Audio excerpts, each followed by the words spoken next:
से फाउंडर सुशील केडिया जुड़े हैं, उनसे समझते हैं मार्केट का टेक्सचर कैसा लग रहा है। Sushil ji, good morning. Good morning. पता है मुझे तो ये 30,000 की जो आपकी कॉल है वो निफ्टी की थी ना, सेंसेक्स की तो नहीं है। और देखो कब तक आएगा वो, कोई ट्रिगर कब होगा वो? देखो अनुज, इस तरह का जो हास्यास्पद व्यंग्यात्मक कटाक्ष जो है, ये भी मार्केट में बनने वाले बॉटम के आसपास बड़ा बढ़ जाता है। तो आपके जैसे सुलझे हुए व्यक्ति के मुंह से कटाक्ष निकल रहा है जस्ट अपने आप को सेफ रखने के लिए, ये भी एक बॉटम बनने का सूचकांक है। हाँ, देखिए सुशील जी, ऐसा है, देखिए और मैं देखिए कटाक्ष नहीं कर रहा हूँ। देखिए ये देखिए, सुनिए मेरी बात, मैं कटाक्ष नहीं कर रहा। मैंने एक सवाल आपसे एक आराम से पूछा, क्योंकि भाई अब मैं कहा कि वो 30,000 निफ्टी का ही था कि सेंसेक्स का तो नहीं था। मैं तो एक सिंपल से सवाल पूछा था आपसे, अब अगर उसका सेंसेक्स पता। अगर हाँ, अगर सेंसेक्स अगर सेंसेक्स 30,000 हो जाएगी ना अनुज जी, हाँ, तो आप में सारे लोग गांव चले जाएंगे, फिर उसके बाद स्टॉक मार्केट को ताला लग जाएगा, तो ऊपर से बिल्कुल वो तो है। हाँ, नहीं देखिए ऐसा है सुशील जी, देखिए ऐसा है, मैं वो इसलिए बोल रहा हूँ क्योंकि जैसा मैं पिछली बार भी कहा था, थोड़ा हंसी मजाक हो रहा है, बाकी ऐसा कुछ नहीं है। और ऐसा खैर ये हमारा ऐसा चैनल नहीं है कि हम ऑन एयर आपसे कुछ लड़ाई वगैरह करें। एक ऐसे सिंपल एक मजाक में पूछा था। अच्छा चलिए, अब सीरियसली बताइए कि वो कॉल इंटैक्ट है ना वैसे? कहीं कहीं पे लोगों ने लड़ाइयां कर ली है, वो भी एक बॉटम बनने के टाइम पे होता है। बिना हम्म बात के बर्तन बजना शुरू हो जाते हैं, ये भी बॉटम बनने का इंडिकेशन है। हम्म नहीं खैर, बर्तन बजाने की ज़रूरत नहीं है, मार्केट में ऑलरेडी इतना सब पेन चल रहा है। तो बताइए फिर, 30,000 निफ्टी। हम बिफोर चार्ट्स को पढ़े हैं। हम्म जब कॉमन सेंस की सबसे ज्यादा जरूरत होती है ना, उसी वक्त कॉमन सेंस गायब हो जाता है। ठीक है, अगर इस वक्त जिनको फंडा और मेंटल और फंडामेंटल, ये तीनों चीजों का इस्तेमाल करना है, वो सारे चुप बैठे हैं। वो अभी चार्ट देखने की कोशिश कर रहे हैं। उनको चार्ट देखनी चाहिए थी 26,000 पे। तो अगर निफ्टी का पी रेशियो 20 जो भी आप पकड़ लो, और पीक पे 26,000 पे अगर 25 था, 12 से 15% की भी अर्निंग्स ग्रोथ पे अगर डाउट है, तो शेयर बाजार छोड़ देना चाहिए, संन्यास ले लेना चाहिए। ठीक है, तो आप नीचे में 12, ऊपर में 15, उससे ज्यादा मेरे को बड़ी रेंज दिखती नहीं है। तो अगर 26,000 की निफ्टी पे हम्म 25 का पी रेशियो था, आप उसमें हम्म 15% की अर्निंग्स को लगा लेते हो, तो हम्म 26,000 पे 15% को ऊपर जोड़ोगे, हम्म तो 4,000 पॉइंट ऊपर मैंने बोला, हम्म कौन सा पाप कर दिया, कौन सा जुल्म कर दिया मैंने? बहुत नॉर्मल बात करी है। मैं 32,000 का इंतजार करूंगा। हम्म बात अभी हम 30,000 की करेंगे, और हम्म सौदा 30,000 के लिए हम करना हम्म शुरू करेंगे जब निफ्टी 23,000 के ऊपर बंद आ जाएगी। देखिए, सेटअप का बनना एक चीज है, और बाजार जब हमें इंस्ट्रक्शन देगा कि भाई अब मूवमेंट शुरू हो गया। देखिए, सोचना वक्त से पहले पड़ेगा, अनुमान वक्त से पहले लगाना पड़ेगा, इसीलिए उसको भविष्य की वाणी कहते हैं। पर कार्यान्वित भविष्यवाणी को तभी करना है जब आपको सिस्टम से इंस्ट्रक्शंस आ जाएंगे, सिग्नल आ जाएगा। तो नहीं नहीं। लास्ट वीक भी हमारी क्या बात हुई, 23,100 के हाँ। ऊपर आएगा तो लेंगे, नहीं हम्म आया। निफ्टी अगर घट गई, पर ये हम्म पोलो, एपीएल पोलो घटा हम्म 5%, 3 ही दिन में बढ़ गया 20%। तो हम्म वन बाई वन हमारे यहाँ स्टॉक्स के बाई सिग्नल आ रहे हैं, हम हम्म उनको एक एक करके पकड़ रहे हैं।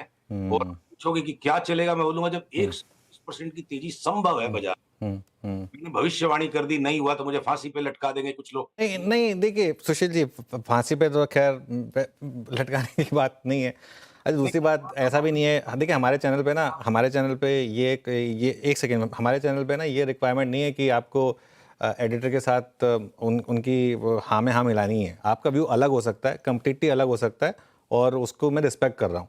और मैं अभी भी बोल रहा हूँ कि व्यूज़ सबका होता है, कभी सही होता है, कभी गलत होता है। और आजकल लोगों की आदत है कि आप ट्रोल तो सब करते हैं, सबको सब ट्रोल होते हैं, हम कम ट्रोल होते हैं। वो तो आदत है लोगों की। आप ट्रोलिंग को तो इग्नोर करके आगे, मतलब मैं कह रहा हूँ, मेरा पॉइंट ये था कि हम सिर्फ अपने व्यू को इस चीज़ से ना चेंज करें कि ट्रोलिंग हो रही है तो सिर्फ उसको प्रूव करना है हमको। मैं बस वो बात पे आ रहा था कि वो नहीं होना चाहिए। बाकी खैर, व्यू तो आपका हमेशा मैंने उसको रिस्पेक्ट दी है।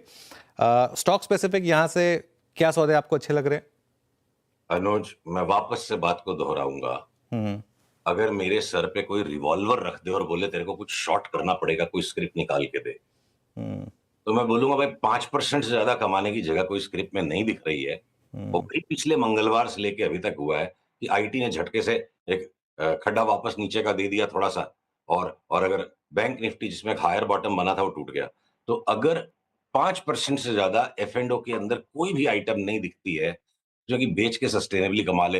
अगर वो जुबिलेंट फूड वर्क्स में भी एक सस्टेन्ड लॉन्ग टर्म टॉप बन भी गया, वो भी कोई प्रॉपर पैटर्न्स नहीं दे रहा कि शॉर्ट सेलर कमा लेगा। टाइम टू टाइम बीच में जोर की उछाल की नॉइज़ आएगी। तो ऐसा है देखिए, साँस से रोक के इंतज़ार में हम हैं। ये बाज़ार जब घूम के कन्फर्म्ड सिग्नल दे, नहीं घूमेगा रॉन्ग हो जाएँगे। देखिए 2 चीज़ें हैं, या तो यहाँ शॉर्ट करके पैसे कमा सकते हैं या लॉन्ग करके कमा सकते हैं। और अगर दोनों में से एक चुनना पड़े तो बिल्कुल नहीं लगता कि शॉर्ट करके सस्टेनेबल पैसा बनेगा, क्योंकि गाढ़ी कमाई हमेशा लंबी चाल में जो लंबे समय तक होगी उसमें होगा। 20,000 रुपए जैसे लॉन्ग करके कमाने के लिए बहुत दबाव था, कल का सौदा बता दो, 1 घंटे बाद का बता दो। हमने बोला भैया 23,000 आएगा तब सोचेंगे। आज उतनी बड़ी सोच हम रखते हैं, क्योंकि वो ज़रूरी है, उसके बिना हमसे काम नहीं होता, सबकी प्रकृति अलग-अलग है। और जिनके पास वो 2 घंटे के सौदा करने की कला है, उनको साष्टांग दंडवत। अगर यहाँ से बाजार घूमने की तैयारी में और 220 के 220 एफ-एंड-ओ के स्टॉक्स ऐसे हैं, जिनमें अंडर परफॉर्मर हो सकता है कोई बाइंग करके आईटीसी जैसा स्टॉक 20% या 25% ही मूव देगा, 50 नहीं देगा, या इंडियन होटल्स 25% देगा। तो अनुज यहाँ से एक-एक करके सब में सिग्नल आएँगे। और अब जैसे महिंद्रा एंड महिंद्रा पे हम रिलक्टेंट थे कि फोर व्हीलर्स में हमें महिंद्रा एंड महिंद्रा नहीं, हमें टाटा मोटर्स पे ही ध्यान देना। महिंद्रा एंड महिंद्रा अचानक 15% घट गया। तो छोटे-मोटे फ़र्क हैं। ब्रॉडली अनुज, आज की वार्ता को थोड़ा संक्षिप्त रखते हुए, क्योंकि बाजार ने एकदम, निफ्टी ने जैसे गर्दन पे चाकू सा रखा हुआ है, घूमने दीजिए इसको। 20,000 के ऊपर निफ्टी वापस चलेगी, तब हम डिटेल्ड में सारी चीज़ों की वार्ता करेंगे। और एक और ज़रूरी बात, कोई पूछे कि कौन से लेवल के नीचे जाओगे तो तुम शॉर्ट करोगे? मेरा एक अनुरोध है, इस पे विचार कीजिएगा। ये जो लेवल होते हैं ना, ट्रेंडिंग मार्केट में लेवल बेस्ड ट्रेडिंग काम कर सकती है। और कहीं किसी ने लेवल का नाम सुन लिया, वो हर वक़्त लेवल लगा रहा है। जब मार्केट्स में बड़े टॉप और बॉटम बनते हैं, जहां पे अभी ट्रायंगुलेशन प्रोसेस चल रहा है, इंट्राडे की भी पैटर्न्स जो है ना, बड़े डबल मीनिंग डायलॉग्स जैसे हैं, जहां पे आप लेवल बेस्ड काम करोगे, it will be over simplification. मैं काश इसको और ज्यादा आर्टिकुलेट कर पाता, आपके शो पे 7-8 मिनट बिल्कुल। देना उचित नहीं है। क्या लेवल लेवल बेस्ड आइडियाज को नहीं, सस्पेंड बात बात रिवर्स। बात बिल्कुल समझ गए, बात बिल्कुल समझ गए आपकी। इनफैक्ट मेरे को एंकर आशीष हैं, उनको तो मैं ये आपको वेरीफाई कर सकते हैं। मैंने पिछले 3 महीने से ये बात कही है कि ये मार्केट अब लेवल का नहीं, सेंटिमेंट का है। आशीष, आप सवाल पूछना हाँ चाहेंगे? बिल्कुल ठीक है। और सुशील सर सही कह रहे हो आप। ज़्यादा लोग रिटेल तो खास तौर पे खरीद के ही पैसा बनाना जानते हैं। आपका बोल्ड कॉल है, ठीक है। निफ्टी को लेवल्स को टारगेट्स को लेकर 30,000 के हम इवेंचुअली पहुंचते हुए नजर आएंगे। सुशील सर, कौन से स्टॉक्स हैं जो रिलेटिव आउट परफॉर्मर्स होंगे? कहां पे आप नजर रखे हुए हो? चलिए, तो अगर आज आपके चैनल पे मुझे इतनी उदारता मिल रही है कि वापस एक ब्रॉड क्वेश्चन मिल रहा है, मैं 2 मिनट का टाइम लूंगा और सारे सेक्टर्स कवर कर देता हूँ। हाँ, 2 मिनट का टाइम हम है भी हमारे शो में। और ऑटोज में हाँ। सारे के सारे two wheelers ultra out performance मेरे को लगता है उनमें आएगा। इलॉन मस्क को लेके जो सबके घबराहट हो रही है, टाटा मोटर्स में क्या और कहानियां बनेगी, जेएलआर की कहानी बनेगी, चाइना स्टोरी बनेगी, सारी चीजें अगर आज ही पता हो जाती तो टाटा मोटर्स का भाव आज ही 1200 हो जाता। टाटा मोटर्स की चार्ट चीख चीख के कह रही है, जिस दिन बाई का सिग्नल आएगा, जोर से हमें बाइंग करनी है। महिंद्रा एंड महिंद्रा को हम अवॉइड करते रहेंगे, चाहे उसका कारण इलॉन मस्क बने, चाहे कुछ और बने, वो ओवर प्राइस्ड ऑलरेडी हो गया। तो ये हो गई ऑटो की कहानी। सीमेंट में हमारी बेस्ट 2 पिक्स करेंटली एसीसी और अंबुजा है। और यही अडानी ग्रुप की भी बेस्ट 2 पिक्स की, इनमें जो होना था कोहराम मच चुका है, इनकी डबल होने की चाल शुरू हो गई है। रैमको नॉइजी नॉइजी होकर ऊपर चलेगा, बाकी के सारे सीमेंट स्टॉक्स में अभी भी एडजस्टमेंट होना बाकी है। जो इंजीनियरिंग के केपेक्स के स्टॉक्स थे, जिनमें हमें परहेज था, बजट के दिन भी मैंने अनुज से कहा 3100-3200 में मिले तो लार्सन लो, और लार्सन भी बोलता है मुझे अब नहीं लोगे तो कब लोगे। 4500 की चाल उसमें भी बनेगी, शुरू नहीं हुई है। सीमेंस, एबीबी, कमिंस, इनका करेक्शन हो गया तो कंप्लीट हो चुका। और इनमें सब में जो हाई बनेंगे, हमारा अनुमान है पिछले हाई से बहुत ज्यादा ऊंचे हाई बनेंगे।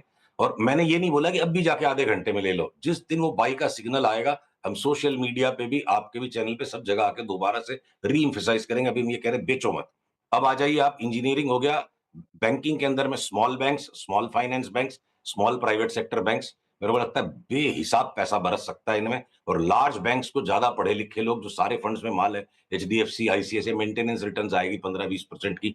आपके जो भूले बिसरे गीत है बिल्कुल, ये आरबीएल, बंधन, अब इनको 1 साल का मौका मिलेगा एक्स्ट्रॉर्डिनरी परफॉर्मेंस का। फाइनेंशियल सर्विसेज में इंश्योरेंस के ए टू जेड स्टॉक्स पे हमारी तेजी है। अनुज, मेरे को इतनी भयंकर आने वाले समय में तेजी की संभावना दिखती है कि जिस जोमेटो पे भी मैं भावावेश में आके बोल गया था टमाटर और जोमेटो का भाव सेम हो जाएगा, और आज वो ज़ोमैटो कहाँ से कहाँ पहुँचने के बाद जो करेक्शन दे चुका है, अब चाहे वो इंडेक्स में आ रहा है, ये कारण बनेगा, जो भी बनेगा। हमने 7 दिन पहले ज़ोमैटो पे भी कॉल लिया कि ₹100 तो ये भी बढ़ेगा। तो अक्रॉस द बोर्ड देखिए, अ, अगर आज मैं बहुत ज़्यादा स्पेसिफिक्स में बात नहीं, अच्छा फार्मा के अंदर आप सन फार्मा, डॉक्टर रेड्डीज़ को इग्नोर कर दो। मेंटेनेंस रिटर्न्स 15-20% की under performance to Nifty. But ये जो छोटे वाले हैं, बायोकॉन, आपके लॉरस लैब्स, आपका शिल्पा मेडकेयर, आपके ये जो कौन सा है नाम उसका, जी से, ग्लैंड फार्मा, ये सारे छोटे वाले फार्मा के स्टॉक्स में भी वापस 40-50% की तेजी है। केमिकल्स के नाम अगर दबे पड़े हैं, तो सारे अमाइंस के स्टॉक्स वापस भाग जाएंगे। सवाल ये है कि क्या लेना है। मेरे को 2025 के लिए बहुत कठिन सवाल नहीं लग रहा है। सवाल महत्वपूर्ण ये रहेगा कि कब लेना है। और मैं आप और भी कोई सेक्टर्स पूछो जो मैं अगर स्लिप कर, एफएमसीजी में आप आईटीसी को छोड़ के और सारे के सारे ले लो। चलिए ठीक है सुशील जी, ऐसा है कि आज का तो टाइम तो ख़त्म हो गया हमारा, लेकिन अगले ट्यूसडे को और डिस्कस करेंगे। ऐसे काफ़ी स्टॉक्स होंगे जो हम डिस्कस करेंगे। बट बहुत बहुत शुक्रिया आज हमारे साथ जुड़ने के लिए।